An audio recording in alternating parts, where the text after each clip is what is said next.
Mama, saan ka po pupunta? Sama po ako.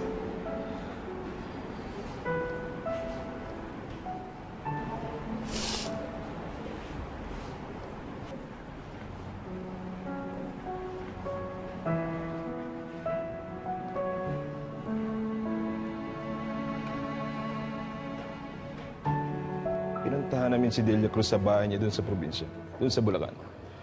Pero wala siya doon. Don't tell me na suspect si Manang Delia.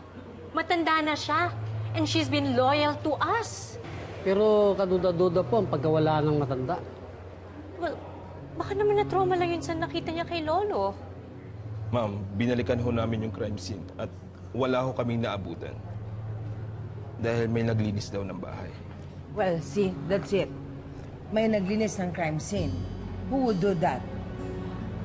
It's Luisa. Siguro meron siyang kinasabwat para linisin ang kalat niya. And then, baka siya rin ang may kinalaman sa pagkawala naman ng Delia, who knows? Ma'am, magdahan-dahan ho tayo sa pagbibintang. Wala ho tayong matibay na ebidensya para husgahan si Mrs. Vergara. Don't listen to them. Luisa is a nurse, right? O pwede na in-inject niya yung sarili niya para hindi siya magising at mangyari yung dapat na mangyari? Then why are we doing this? The answer is just right in front of you. Luisa did everything. Luisa killed Papa. Put it in your mind.